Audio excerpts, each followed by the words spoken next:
तो इस वीडियो को हम 3 पार्ट्स में डिवाइड करेंगे। फर्स्ट पार्ट मैं आपको एवरेज की डेफिनेशन दूंगा कि एवरेज होता क्या है। आप लोगों के हिसाब से एवरेज क्या होता होगा? 60 टू 70 एवरेज हो गया, less than 60 below average, more than 70 above average हो गया, मोर देन जिसको 80 से ज़्यादा आ रहे वो टॉपर हो गया। ना ना ना, ये एवरेज, ये डेफिनेशन गलत है एवरेज की। मैं आपको मेरी डेफिनेशन दूंगा एवरेज की, राइट।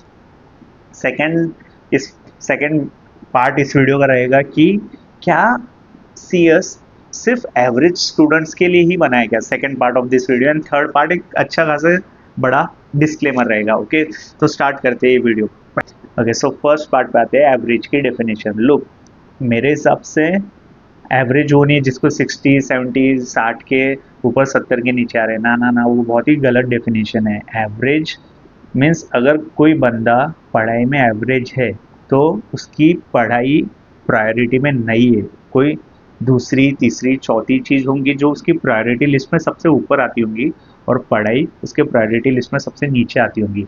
इसीलिए वो पढ़ाई में एवरेज होगा और वो बाकी दूसरी चीज़ों में एक्सपर्ट होगा। फॉर एग्जाम्पल, अगर आप 8 9 10th में मेरा फुटबॉल देखोगे तो मैं फुटबॉल में एक्सपर्ट था, एकदम प्रो था भाई, प्रो लेवल पे था। और पढ़ाई में देखोगे तो बैक बेंचर, एकदम हालत खराब थी। क्यों? फुटबॉल ऊपर आता था। 11th में देखोगे तो बाकी चीज़ें पढ़ाई से बहुत ऊपर थी, राइट।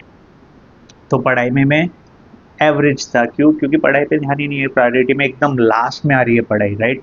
तो इन द एंड मेरे को ये बोलना है कि अगर कोई पढ़ाई में एवरेज है तो इसका मतलब ये नहीं वो आईक्यू में कम है या उसका दिमाग नहीं चलता। भाई उसको वो पढ़ाई को एकदम लास्ट में देख रहा है, लास्ट के आधे एग्जाम के आधे एग्जाम के 1-2 दिन पहले देख रहा हूँ बुक खोल के। तो ये है, इसका मतलब ये नहीं कि वो डम है, राइट। आप उसको डम या ढ मतलब वो नहीं है भाई, उसके बस पढ़ाई को वो ध्यान नहीं दे रहा हूँ, उसके प्रायोरिटी लिस्ट में पढ़ाई एकदम लास्ट में आती होंगी। इतना सिंपल सा मैथ है, इतना सिंपल सा लॉजिक है। फॉर एग्जाम्पल, अगर मैं सीएस हूँ तो मैं सेक्रेटरी डिपार्टमेंट में हूँ। कोई जो कि आईटी के एकदम टॉप पे, कोडिंग के टॉप डिपार्टमेंट, आईटी के टॉप हेड आते हैं मेरे सेक्रेटरी डिपार्टमेंट में और पूछते हैं कि होम मेरे डीमैट में शेयर्स कब तक डेबिट हो जाएगी शॉप के। मैं बोलूँगा सर डेबिट नहीं, आपके अकाउंट में क्रेडिट होंगे। या फिर मैं पूछूंगा सर आपका डीपी कौन है, तो वो बोल देंगे मेरा डीपी यार मेरे को पता नहीं है कौन है, एक बार चेक कर ले। तो इसका मतलब ये थोड़ी है कि वो मतलब उन्हें सेक्रेटरी डिपार्टमेंट की बेसिक टर्मिनोलॉजी की मेरे को पता है, वो आइडिया नहीं रहेगा उनको, किस क्या आइडिया होगा, क्योंकि वो आईटी में कोडिंग में एक्सपर्ट होंगे, राइट। तो मैं उन्हें थोड़ी जज करूंगा, अरे इनको डीपी तक नहीं पता, इनका डीमैट अकाउंट कहाँ पे वही नहीं पता, इन्हें डिपॉजिटरी नहीं पता, राइट। इंडिया में सिर्फ 2 ही डिपॉजिटरी, मैं इस पर थोड़ी उनका मजाक उड़ा सकता हूँ। इन शॉर्ट उनको अपनी फील्ड की एकदम अच्छी नॉलेज है, मुझे मेरी फील्ड की अच्छी नॉलेज है। वैसे ही कोई बच्चा अगर 10th में 60 टू 70 के बीच में ला रहा है, इसका मतलब ये नहीं कि वो एवरेज है। इसका मतलब उसको बाकी चीज़ों में वो शायद से घर पे जाके कुछ और करता हूँ, खेलता हूँ, कूदता हूँ, बट पढ़ाई एकदम लास्ट में ले रहा हूँ। भाई अगर उसने पढ़ाई पे टाइम दे दिया, मतलब 4-4 3-3 घंटे दे दिए पढ़ाई पे, तो जो टॉपर रहेगा ना वो हिल जाएगा, क्योंकि वो आगे आ जाएगा, क्योंकि वो पढ़ाई पे टाइम नहीं दे रहा है, इसलिए आप टॉपर हो, राइट। तो कोई बच्चा टाइम नहीं दे रहा है पढ़ाई पे, 11th 12th में कोई बच्चे, बाकी बच्चे टाइम नहीं दे रहे पढ़ाई पे, इसलिए वो टॉपर्स लोग जो टॉप 10 होंगे ना वो वही टाइम दे रहे होंगे, और इससे उनके बीच में कंपटीशन चल रहा है, राइट। और बाकी थोड़ा आईक्यू का गेम होगा। ओके, तो ये एवरेज की डेफिनेशन है एज पर मी। तो पहला पार्ट क्लियर हुआ। कोई किसी को बोलता है एवरेज है, तो भाई एवरेज में बस उसकी प्रायोरिटी लिस्ट में वो चीज़ ऊपर नहीं होगी। तो इतना क्लियर हुआ। अभी सेकंड पार्ट पे आते हैं इस वीडियो के कि भैया क्या सिर्फ एवरेज लोग ही सीएस में है? तो हाँ, तो थोड़ा सुनने में अजीब लगेगा, बट हाँ, क्यों हाँ भैया? अभी आपके डेफिनेशन के हिसाब से चलते हैं। आप लोगों की डेफिनेशन, अगर मोर देन 80 आ रहे तो टॉपर होगा, 85 90 के ऊपर आ रहे तो एकदम राइट क्रीम बच्चा होगा। वो क्रीम, अब जो क्रीम बच्चे रहते हैं आपके हिसाब से वो जाएंगे साइंस में, राइट। और अब क्रीम के जो नीचे आ रहे हैं, राइट, वो लेंगे कॉमर्स। अब कॉमर्स में भी वो थोड़ी सीएस लेंगे, वो लेंगे सीए लेंगे, या टॉप कॉलेजेस से एमबीए परस्यू करेंगे, राइट, या एलएलबी वगैरह ले लेंगे, राइट। ये फिर आते हैं हम जैसे बच्चे, लाइक जिनको आप लोग एवरेज कंसिडर करते हो। फिर वो देखेंगे क्या लो यार, सीए नहीं ले सकता, क्यों? क्योंकि प्रॉब्लम है, टैक्स से डर लगता है, मैथ से डर लगता है, राइट, अकाउंटिंग वगैरह इनसे डर लगता है। तो क्या लो, थेरी थोड़ा अच्छा है, एमबीए वगैरह कर नहीं पाऊंगा, टॉप कॉलेजेस में जा नहीं पाऊंगा, फिर क्या करता हूँ, फिर चलो सीएस देख लेता हूँ, ट्राई कर लेता हूँ, राइट। तो फिर हाँ, मतलब भाई जो जिसके पास ऑलरेडी चॉइसेस बहुत कम है, देन सीएस एक आता है कि चल भाई तुम्हें को देख सकता है, तुम्हें को एक ट्राई दे सकता है, तुम्हें को कंसिडर कर सकता है।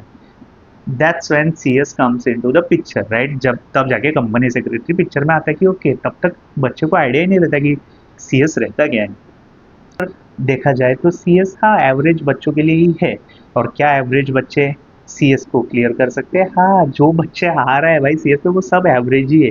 अगर कोई क्रीम बच्चा आ रहा है तो आप देखोगे उसको टॉप 10 लिस्टेड कंपनी का सीएस बने हुए हैं, या टॉप 10, टॉप 15, टॉप 20 कंपनीज में जो मुंबई में एकदम टॉप नॉच कंपनीज है उनके सेक्रेटरियल डिपार्टमेंट में आप देखोगे जिसका एकदम राइट 21 में सीएस बन गया है, उसका हर स्टेज में ऑल इंडिया रैंक है, इंग्लिश एकदम टॉप नॉच है, कम्युनिकेशन स्किल एकदम टॉप नॉच है, तो वो वहाँ जाएगा, राइट? तो बाकी के जो बच्चे रहेंगे वो लाइक अस एवरेज है, और भैया क्या वो क्लियर करते हैं? हाँ, एवरेज बच्चा अगर उसकी प्रायोरिटी में कोई एवरेज बच्चा अगर सीएस में एंट्री लिया है और उसकी प्रायोरिटी में अगर पढ़ाई ऊपर आ गई होंगी तो भैया क्या वो सीएस बन जाएगा? Definitely definitely yes.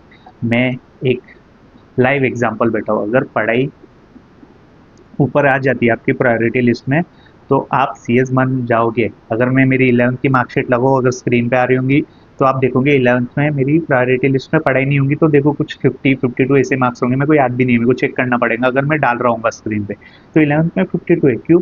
पढ़ाई में प्रायोरिटी लिस्ट में पढ़ाई एकदम नीचे है। 12th में देखोगे तो 80 आ गई होगी। इतना जम किसके है 52 80? क्यों? क्योंकि प्रायोरिटी में पढ़ाई एकदम ऊपर आ गया होगा 12th के टाइम। सीएस फाउंडेशन, हमारे टाइम पे सीएस फाउंडेशन होता था, सीएस डबल ईटी नहीं होता था, तो सीएस फाउंडेशन में सीधा ऑल इंडिया रैंक आ गया था। क्यों? क्योंकि तब सिर्फ एक ही चीज थी, पढ़ाई पढ़ाई पढ़ाई, प्रायोरिटी बाकी प्रायोरिटीज ही नहीं थी, पढ़ाई ऊपर नहीं थी, बाकी प्रायोरिटी नहीं थी। सीएस एग्जीक्यूटिव में अगेन मल्टीपल अटेम्प्ट्स लगे, क्यों? क्योंकि प्रायोरिटी में बहुत सारी चीजें आ गई, स्टॉक मार्केट आ गया, फलाना ढिमकाना चीजें आ गई, तो सीएस एग्जीक्यूटिव में मल्टीपल अटेम्प्ट्स लगे। बाद में जब पता चला कि ओके एक बार सीएस करना पड़ेगा तो सीएस की डिग्री भी घर पे आ गई। क्यों? क्योंकि वापस प्रायोरिटी में पढ़ाई ऊपर चल गई, राइट? तो भैया, तो ये वीडियो उन बच्चों के लिए है जो कि एवरेज होंगे, जिनको 11th में मुझ जैसे मार्क्स होंगे, 10th में कम मार्क्स होंगे, राइट? अगर उनको लगता है कि मैं अभी सीएस एग्जीक्यूटिव क्रैक कर पाऊंगा भी नहीं क्योंकि मेरे 10th में 11th में 12th में मार्क्स बहुत कम आए, तो आप कर पाओगे। 10th में आपको मार्क्स इसलिए कम थे क्योंकि आप शायद से पढ़ाई नहीं करते होंगे, ध्यान नहीं होगा आपका, राइट? आपकी प्रायोरिटी में। बट अगर आप सीएस, जैसे कि आपने देखो मैंने सीएस फाउंडेशन में ऑल इंडिया रैंक लाया, सीएस एग्जीक्यूटिव टाइम लगा बट क्लियर किया, इन द एंड सीएस बन गया। क्यों?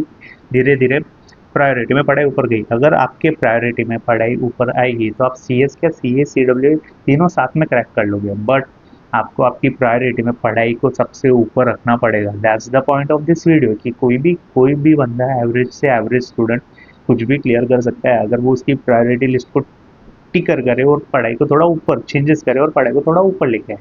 That's it. अभी थर्ड पार्ट पे आते हैं जो कि सबसे मेन पार्ट है, डिस्क्लेमर। भाई ये वीडियो उन बच्चों के लिए नहीं है जो कि 12th में होंगे और जो कि ये देख रहे होंगे मैं तो एवरेज स्टूडेंट हूँ, क्या मैं सीएस ले लूँ? ना ना ना ना ना। मैं ये वीडियो देख के इन्फ्लुएंस मत होना कि मुझे सीएस लेना चाहिए कि नहीं। भाई वो आपका डिसीजन है। 10 बेटर अल्टरनेटिव्स पड़े होंगे, उसको छानो, खुद को छानो, खुद को क्या करना है वो देखो। हजारों अल्टरनेटिव एक बार छान मारो, सब बेस्ट ऑप्शन देखो क्या क्या है, और अगर कुछ भी नहीं लग रहा है फिर जाके लग रहा है कि सीएस कर सकते तो आना। ये वीडियो देख के इन्फ्लुएंस मत होना। फिर भैया ये वीडियो किसके लिए है? ये वीडियो उन बच्चों के लिए जो ऑलरेडी सीएस डबल ईटी में है या सीएस एग्जीक्यूटिव में, और उनके मन में डाउट आ रहा होगा यार क्या मैं एवरेज हूँ, क्या मैं सीएस कर भी पाऊंगा, एग्जीक्यूटिव क्लियर भी कर पाऊंगा, सीएस बन भी पाऊंगा? तो हाँ, तो उन बच्चों के लिए वीडियो है। हाँ, आप बन भी जाओगे, और ये वीडियो आप लोगों के लिए, उन बच्चों के लिए नहीं है जो कि आ गए होंगे, जो कि सर्च कर रहे होंगे 12th में कि क्या मैं एवरेज हूँ एंड क्या मैं सीएस बन पाऊंगा? हाँ, आप बन तो पाओगे, बट मेरे इस वीडियो की वजह से आपका डिसीजन चेंज नहीं होना चाहिए। आपको जो करना है वो करो। सीएस बिकॉज आईसीएसआई मेरे को पे नहीं कर रहा है, राइट, कि सीएस बच्चे लेके आओ, और राइट, और मुझे वो भी नहीं बनना है कि भाई वो कौन था जिसने सीएस सजेस्ट किया था कि एक बार सीएस को ट्राई दे के देख, राइट? तो I don't want to be that guy also, right? तो ठीक है, आई होप आपको ये वीडियो समझाऊंगा। Okay, bye.